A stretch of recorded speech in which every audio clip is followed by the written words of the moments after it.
Hi, എല്ലാവർക്കും നമസ്കാരം. സെറ്റിന്റെ അടുത്തൊരു വീഡിയോയിലേക്ക് സ്വാഗതം. തമ്പനെയിലിൽ കണ്ട പോലെ ഇന്ന് ലിറ്ററേച്ചർ അല്ല ബേസ് ചെയ്യാൻ പോകുന്നത്, എല്ലാവർക്കും വേണ്ടിയിട്ടുള്ള, സോ നിങ്ങൾക്കും കൂടി വേണ്ടിയിട്ടുള്ള പേപ്പർ വണ്ണിൽ നിന്നുള്ള കുറേ ചോദ്യങ്ങളാണ്. അത് റിസർച്ച് ആപ്റ്റ്യൂഡ് തൊട്ട് ICT തൊട്ട് കറണ്ട് അഫയർ തൊട്ട് എല്ലാം ഉള്ള ഒരു നല്ല ക്ലാസ് ആയിരിക്കും. So keep watching, keep learning. നോക്കാം നമുക്ക്.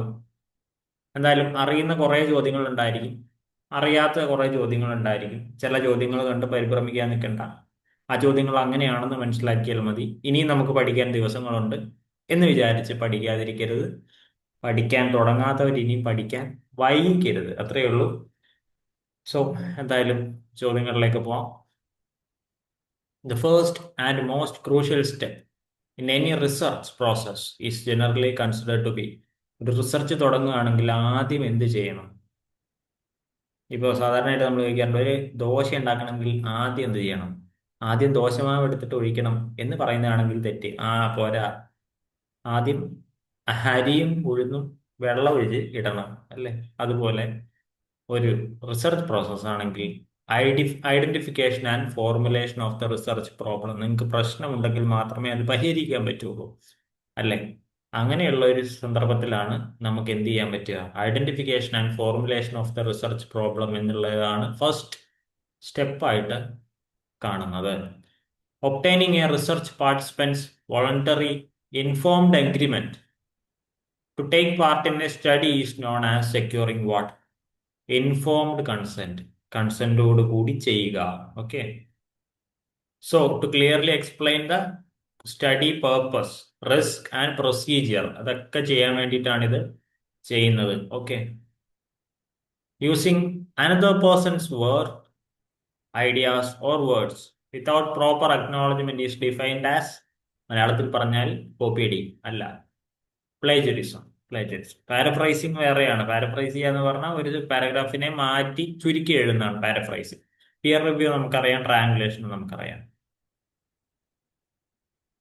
A small-scale trial run of a research study conducted to test and refine its design before full implementation is called trial run ചെയ്യുക. Small scale trial run. നമ്മൾ വീട്ടിലൊക്കെ ഒരു ഭക്ഷണം ഉണ്ടാക്കുമ്പോൾ ആദ്യം നമ്മളുടെ ഇടയിൽ ഒന്ന് കൊടുത്തു നോക്കും, അല്ലേ? എന്നിട്ട് പുറത്ത് കൊണ്ടുപോകും. അപ്പോൾ ഇതിനെന്ത് പറയും? പൈലറ്റ് സ്റ്റഡി എന്ന് പറയും. Pilot study. ഇത് പുറത്തേക്ക് കൊണ്ടുപോയാൽ ഉണ്ടാവുന്ന പ്രാക്ടിക്കൽ പ്രോബ്ലംസിനെയൊക്കെ മനസ്സിലാക്കാനും പ്രൊസീജിയറുകളെയൊക്കെ ഒന്നും കൂടെ സ്റ്റാൻഡേർഡൈസ് ചെയ്യാനും വേണ്ടിയിട്ടാണ് ഇത് ചെയ്യുന്നത്. The basic elements of the communication process include the sender, message, channel, receiver and എന്താണ് അതിലെ അവസാനത്തെ പ്രോസസ്? ഫീഡ്ബാക്ക് എടുക്കുക. ഫീഡ്ബാക്ക്. ഓക്കെ. അപ്പോഴാണ് അതൊരു ലോക്കൽ കമ്മ്യൂണിക്കേഷൻ പ്രോസസ് ആയിട്ട് മാറുന്നത്. Communication barrier arising from a listener's preconceived notions, biases അല്ലെങ്കിൽ ബയാസസ് എന്ന് വിളിക്കാറുണ്ട്, or emotional state is called. ഞാനൊരു കാര്യം പറയാൻ വരുമ്പോ തന്നെ എനിക്കറിയാം എന്ന് പറയുന്ന പോലെ പറയാറില്ലേ? അങ്ങനെയുള്ളതിനെ എന്താ പറയാ? Psychological barrier. എനിക്കെല്ലാം നീ പറയുന്നതിന് മുമ്പൊക്കെ ഞാൻ പഠിച്ചു വെച്ചിട്ടുണ്ടെന്ന് പറയുന്നില്ല, പ്രീ ജഡ്ജ് ചെയ്തിരിക്കുന്നതിനാണ് പറയുന്നത്. Communication expressed through body language, facial expressions and gestures rather than words is termed non verbal communication. ഇങ്ങനെ കാണിക്കുന്നത് സംസാരമൊന്നുമില്ല. Communication that flows from a superior to a subordinate within the organisation hierarchy is called. Superior നിന്ന് സബോർഡിനേറ്റിലേക്ക് downward communication. Okay. Simple question ആണ്. Communication that flows between employees of the same rank or level, such as between two teachers. എന്താ വിളിക്കുക? ഒരേ റാങ്കിലുള്ള ആൾക്കാർ. Horizontal ആണല്ലേ, ഇങ്ങനെ പോകും. ഇങ്ങനെ ഒന്നുമില്ല. Horizontal communication. Communication skill involving fully concentrating on understanding and responding thoughtfully to a speaker is called active listening. Listen ചെയ്യാനുള്ള കഴിവ്. പാസീവും അല്ല, സെലക്റ്റീവും അല്ല, ആക്റ്റീവ് ലിസണിങ് കൊണ്ട് നടക്കണം. A lecture where information flows primarily from teacher to students without much interaction exemplifies which communication? One-way communication. Okay. ഒരാൾ പറയുന്നു, മറ്റേ ആൾ കേൾക്കുന്നു. ഇപ്പൊ ഞാൻ എന്താണോ ചെയ്യുന്നത് അതാണ് ഇവിടെ വൺ വേ കമ്മ്യൂണിക്കേഷൻ. നിങ്ങൾ ഇങ്ങനെ കേട്ടോണ്ടിരിക്കുകയാണ്. കുറെ ആൾക്കാർ ഉറങ്ങുന്നുണ്ടായിരിക്കും, കുറെ ആൾക്കാർ ബാക്ക് അടിക്കാൻ നിൽക്കുന്നുണ്ടായിരിക്കും. and happens. Kinesics, a term relevant to communication studies. എന്താണ് ഉദ്ദേശിക്കുന്നത്? കൈനറ്റിക്സ് നമുക്കറിയാം അല്ലെ, body movements and gestures as a form of communication. മറക്കരുത്. Complete the analogy. Teacher is to school as doctor is to hospital. So അതൊരു simple ചോദ്യമാണ്, analogy base ചെയ്തിട്ടുള്ള pair correct ചെയ്യാനുള്ള ഒന്നായിരുന്നു. Find the next number in the series. 2, 4, 8, 6, 16, 32. So simple. ഇത് കുറച്ചും കൂടെ നെറ്റിന്റെ ലെവലിലുള്ള ചോദ്യം. If all roses are flowers and some flowers fade quickly, which conclusion necessarily follows? No valid conclusion can be drawn, but roses fade quickly. Fine. Pointing to a photograph, a man says, "She is the daughter of my grandfather's only son." How is the woman related to the man? ഒന്ന് ഇങ്ങനെ വരച്ച് നോക്കിയാൽ കാണാം, the sister ആയിട്ട് വരും. Fine. In a certain code, cat is written as DBU. Using the same code, how would dog be written? ഒന്ന് എഴുതി നോക്കിയേ. ഉത്തരം അവിടെ ഉണ്ടെങ്കിൽ നിങ്ങളൊന്ന് എഴുതി നോക്കിയാൽ മതി. EPH എന്നുള്ള ഫോർമാറ്റിലാണ് അത് വരുന്നത്. കുറച്ച് കണക്കാണ്. A person walks 5 kilometers north, then turns right and walks 3 kilometers, then turns right again and walks 5 kilometers. How far is he from his starting point? കണക്കാണ്. ഡയറക്റ്റ് ഉത്തരത്തിലേക്ക് പോവാം. 3 kilometers. ഇത് കുഴപ്പമില്ല, നമുക്ക് മുന്നിലേക്ക് പോകാൻ പറ്റും. നമുക്കൊരു കറണ്ട് അഫയറിലേക്ക് പോവാം. Indian physicist Deepak Dhar was selected to receive the 2026 Dirac medal for his work in. അപ്പൊ ദീപക് ധർ എന്ന് പറയുന്ന ആളുടെ ഇമ്പോർട്ടൻസ് ആണ് ചോദിക്കുന്നത്. തിയറട്ടിക്കൽ ഫിസിക്സിലാണ് അദ്ദേഹത്തിന് കാരണം ഡയറക്ട് മെഡൽ കിട്ടുന്നത്. ഒരു കറണ്ട് അഫയർ ചോദ്യമാണ്, theoretical physics. Research aimed at solving an immediate practical problem with direct application is called. Research aimed at solving immediate practical problem. അതായത് ഒരു കൊറോണ വന്നു ആലോചിക്കുക. അപ്പോൾ ഇമ്മീഡിയറ്റ് പ്രാക്ടിക്കൽ പ്രോബ്ലം എന്താണ് അതിനെ പറയുക? അപ്ലൈഡ് റിസർച്ച് എന്നാണ് പറയുന്നത്. ടാർഗറ്റ്സ് റിയൽ വേൾഡ് പ്രോബ്ലംസ് അല്ലെ, ഫിലോസഫിക്കലായിട്ടോ തിയറട്ടിക്കലോ ആയിട്ടല്ല, ഇപ്പൊ നടക്കാൻ വേണ്ടി ചെയ്യുന്നു. A sampling method in which every member of the population has an equal chance of selection is called. എന്താണ്? ഒരു സാമ്പിളിംഗ് മെത്തേഡ് എടുക്കുകയാണെങ്കിൽ എല്ലാ മെമ്പറിനും ഒരേപോലെ സെലക്ട് ആവാനുള്ള ചാൻസ് ഉള്ളതിനെ നമ്മൾ എന്ത് പറയും? സിമ്പിൾ റാൻഡം സാമ്പിളിംഗ് എന്ന് പറയും. Okay. A hypothesis that States there is no significant relationship or difference between variables. Hypothesis ആണ്. നൾ ഹൈപ്പോത്തസിസ്, അതാണ് അതിന്റെ പേര് വരുന്നത്, null hypothesis. Statistical testing typically evaluates whether there is sufficient evidence to reject the null hypothesis.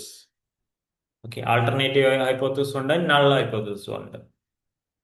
The research philosophy holding that only observable, measurable phenomena constitute valid scientific knowledge is called positivism. Positivism just direct ചോദ്യങ്ങളാണ്. Direct ചോദ്യങ്ങളായതുകൊണ്ട് അങ്ങനെ പോകുന്നത്.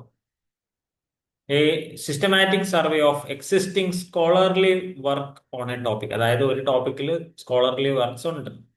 Conducted before undertaking new research is called literature review. നമ്മളൊരു PhD ചെയ്യുന്ന ആൾക്കാർക്കൊക്കെ അറിയാം, അതിന് literature review എന്നാണ് പറയുന്നത്. കാരണം നമ്മൾക്ക് മുന്നേ ആ ടോപ്പിക്കിൽ ആരൊക്കെ എഴുതി വെച്ചിട്ടുണ്ട് എന്നറിയാൻ വേണ്ടിയിട്ടാണ് നമ്മളത് വായിക്കുന്നത്. A referencing style commonly used in social science research involving author, date in text citation is APA style. MLA style ഉണ്ട്, APA style ഉണ്ട്. രണ്ടും സ്റ്റൈൽ ഇവിടെ പറയുന്നത് തന്നെയാണ്. ഈ APAയുടെ ഫുൾ ഫോം എന്താ? അമേരിക്കൻ സൈക്കോളജിക്കൽ അസോസിയേഷൻ എന്നുള്ളതാണ്. India's Independence Day in 2026 marks the country's 80th anniversary of independence with the official theme യുവശക്തി. അതൊരു കറണ്ട് അഫെയർ ആയിട്ട് ബന്ധപ്പെട്ടിട്ടുള്ള ഒരു ചോദ്യമാണ്. യുവശക്തി, youth power. In August 2026, the Union government introduced a bill in the Lok Sabha proposing to change the official name of which state? Kerala. Okay, അതിനെ കേരളം എന്നാക്കണം എന്നൊക്കെ പറയുന്ന ഒരു official ഇത് വന്നിട്ടുണ്ടായിരുന്നു, പ്രപ്പോസ് വന്നിട്ടുണ്ടായിരുന്നു. July 2026, the Indian Navy inducted its second indigenous diving support vessel built at Visakhapatnam by Hindustan Shipyard Limited, named Nipun എന്നാണ് അതിന്റെ പേര്. Second indigenous diving support vessel. Okay, സ്വന്തമായി ഉണ്ടാക്കുന്നത്. റെസ്ക്യൂ കാപ്പബിലിറ്റി കൂട്ടാൻ വേണ്ടിയിട്ടാണ് നിപുൺ ഉണ്ടാക്കിയിട്ടുള്ളത്. According to the 60th Asiatic Lion Population Estimation, the lion population increased from 523 to 525 എത്ര ലയന്റെ എണ്ണം കൂടിയിട്ടുണ്ട്? Asiatic lion population 891. അതാണ് ഇപ്പോഴത്തെ പുതിയ ഗിർ റീജിയണും കൂടി ചേർത്തിട്ടുള്ള population. In July 26, the Union Cabinet approved the continuation of the PM Kisan scheme for the next 5 years with an outlay of approximately 3.15 lakh crore. Okay. The Union Cabinet's July 26 approval of the expanded Khelo India scheme with an outlay of crores 36,441 runs through which financial year? Financial year 31. അത് ചോദിക്കും. Financial years ചോദിക്കാറുണ്ട് actually. Indian origin players Bodhana Shivanandan and Shreyas Royal won major titles at which August 26 chess event? The British Chess Championship. അപ്പോൾ പ്രജ്ഞാനത്തെ പറ്റി ചോദിക്കാനുള്ള സാധ്യതകൾ അവിടെയുണ്ട്. Okay. According to July 26 Competitive Foundation report, India's rank in the global competitiveness reforms ranking rose to എത്രയാ? 57ലേക്ക് ഉയർന്നിട്ടുണ്ട്. 57. Economic studies ഒക്കെ പ്രകാരമാണ് ഇതൊക്കെ. Hindustan Aeronautics Limited (HAL) revived production of the Su-30 MKI fighter aircraft, covering 12 new aircraft at its facility in Nasik. നാസിക്കിൽ വെച്ചിട്ടാണ് അത് basically production ഒക്കെ മുന്നിലേക്ക് കൊണ്ടുവരുന്നത്. ഇന്ത്യൻ എയർഫോഴ്സിന്റെ കണ്ടിന്യൂഡ് ഫ്ലീറ്റ് സ്ട്രെങ്ത്തിന് വേണ്ടിയിട്ടാണ് അത് വരുന്നത്. ഇതൊക്കെ വൺ വേർഡ് ചോദ്യങ്ങളാണ്. ഇതിലൊന്നും കുറെ വിശദീകരിക്കാനില്ല. ലിറ്ററേച്ചർ പോലെ വിശദീകരിക്കാനുള്ള ഏരിയ ഇതിലില്ല. Okay, fine. ചില ചോദ്യങ്ങൾ, ചില മാത്സിന്റെ എഴുതി നോക്കാനുള്ള നമുക്ക് വിടാം. A software platform used to administer, document, track and deliver educational courses and training is called LMS. Learning management system എന്നാണ് പറയുന്നത്. അതായത് ഒരു സ്ഥാപനത്തിൽ LMS ഉണ്ടാവുക എന്ന് പറയുന്നത് ഇമ്പോർട്ടന്റ് ആണ്. കാരണം അഡ്മിനിസ്ട്രേഷൻ വേണം, ഡോക്യുമെന്റേഷൻ വേണം, ട്രാക്കിംഗ് വേണം, എല്ലാത്തിനും വേണ്ട ഒരു സോഫ്റ്റ്വെയർ ആണ് LMS, ലേണിംഗ് മാനേജ്മെന്റ് സിസ്റ്റം എന്ന് പറയുന്നത്. അതിന്റെ ഉദാഹരണമാണ് ഒരു മൂഡിൽ എന്ന് പറയുന്നത്, അല്ലെങ്കിൽ ഗൂഗിൾ ക്ലാസ് റൂം എന്നൊക്കെ പറയുന്നത്. The acronym MOOC, MOOC, referring to a large-scale online courses open to unlimited participation. എന്താണ് MOOCന്റെ full form? Massive Open Online Course. Massive Open Online Course. Okay. Swayam, the Government of India's platform hosting free online courses, stands for എന്താണ് സ്വയം എന്നുള്ളതിന്റെ full form? Study webs of active learning four young aspiring minds. ഇത് നെറ്റിന് പോലും ചോദിക്കുന്ന ചോദ്യമാണ്. An instructional approach combining traditional face-to-face teaching with online learning components is known as blended learning. അപ്പോൾ എന്തൊക്കെ ഉണ്ടായിരിക്കും? ഫേസ് ടു ഫേസ് ടീച്ചിങ് ഉണ്ടായിരിക്കും, online teaching ഉണ്ടായിരിക്കും, രണ്ടും ചേരുന്നത്. ഒരു ഓഫ്ലൈനും ഓൺലൈനും ചേർന്നാൽ അതിനെ ബ്ലണ്ടഡ് എന്ന് പറയും. In a flipped classroom model, students typically flipped classroom. എന്താ ചെയ്യുക students?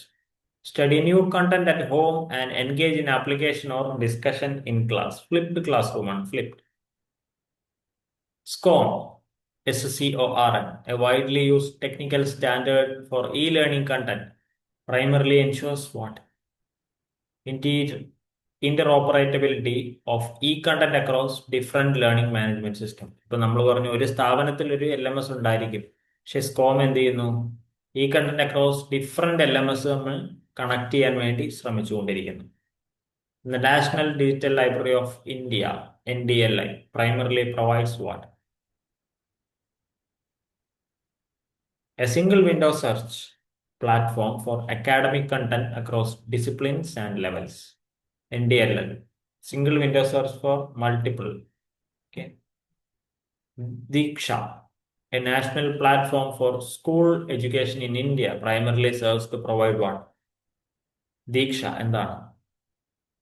Digital teaching learning resources and teacher training content aligned to state curriculum. State കരിക്കുലവും ബേസ് ചെയ്ത് ഡിജിറ്റൽ ടീച്ചിങ് ലേണിംഗ് റിസോഴ്സ് കൊടുക്കലാണ് Diksha. Digital infrastructure for knowledge sharing. Digital infrastructure for knowledge sharing. Okay, Diksha. The definition of sustainable development as meeting present needs without compromising future generations' needs comes from which report? Sustainable development വേണം, എന്നാൽ future ജനറേഷനെ ബുദ്ധിമുട്ടിക്കാനും പാടില്ല. The ബ്രൂട്ട്ലാൻഡ് commission report 1987 വരുന്നതാണ്. അവർ common future എന്നുള്ളതാണ് അതിൻ്റെ തീമായിട്ട് വരുന്നത്. Kyoto protocol and international treaty primarily commits what? Reduced greenhouse gas emissions. A biodiversity hotspot refers to a region that is biodiversity hotspot എന്ന് പറഞ്ഞാൽ എന്താണ്? Exceptionally rich in endemic species but facing significant habitat loss. Rich endemic ആയിരിക്കും അവിടെ, പക്ഷെ അതിന്റെ habitat, അതിന്റെ പ്രധാന regions ഒക്കെ ലോസ് ആയിക്കൊണ്ടിരിക്കുന്നതിനെയാണ് ബയോഡൈവേഴ്സിറ്റി ഹോട്ട്സ്പോട്ട് എന്ന് പറയുന്നത്. അവിടെയൊക്കെയുള്ള കാര്യങ്ങൾ ഭയങ്കര കൺസർവേഷനുമായിട്ട് ബന്ധപ്പെട്ട് നിലനിൽക്കുന്നതാണ്. The total amount of greenhouse gases produced directly or indirectly by an individual, organization or activity is called carbon footprint. നിങ്ങൾ സ്വന്തമായിട്ട് ഒരു ബൈക്ക് ഓടിച്ചു പോവുകയാണെങ്കിൽ you are making carbon footprints. Okay. The University Grants Commission, UGC, the statutory body maintaining standards of higher education in India, was established in UGC എന്നാണ് നിലനിൽ വന്നത്. 1956 വന്നിട്ടുള്ളത്. NAC, the body responsible for assessing and grading the quality of Indian higher education institutions, stands for NAC. എന്തിനു വേണ്ടിയിട്ടാണ്? National assessment and accreditation council. നാക്കിന്റെ full form ആണ്. AICTE, the regulatory body of overseeing technical education programs in India. Technical education programmes കൊണ്ട് നടക്കുന്ന AICTE എന്തിന് ഉള്ളതാണെന്ന് പറഞ്ഞു. Full form എന്താണ്? All India council for technical education. Okay, all India council for technical education. NIRF, the framework used to rank Indian higher education institutions. എന്താണ് NIRFന്റെ full form? National institutional ranking framework, NIRF. 2015 NIRF rankings വന്നു തുടങ്ങിയത്. So ഇതൊരു ചെറിയ session ആയിരുന്നു, I understand. കുറച്ചും കൂടെ deeper ആയിട്ടുള്ള പേപ്പർ 1 ആയിട്ടുള്ള റിലേറ്റ് ചെയ്ത ക്വസ്റ്റ്യൻസുമായിട്ട് നമുക്ക് കാണാം. അതുപോലെ തന്നെ നാളെ ലിറ്ററേച്ചറുമായിട്ടുള്ള ഒരു ക്ലാസ്സിലായിരിക്കും നമ്മൾ വരുന്നത്. സോ ഇഷ്ടമായെങ്കിൽ ലൈക്ക് ചെയ്യാം, അതുപോലെ തന്നെ ഷെയർ ചെയ്യാൻ ശ്രമിക്കാം. അപ്പോൾ ഏതെങ്കിലും ഒരു ടോപ്പിക് നിങ്ങൾക്ക് താല്പര്യമുള്ളതുണ്ടെങ്കിൽ അതിൽ പറയാം, നമുക്കതിൽ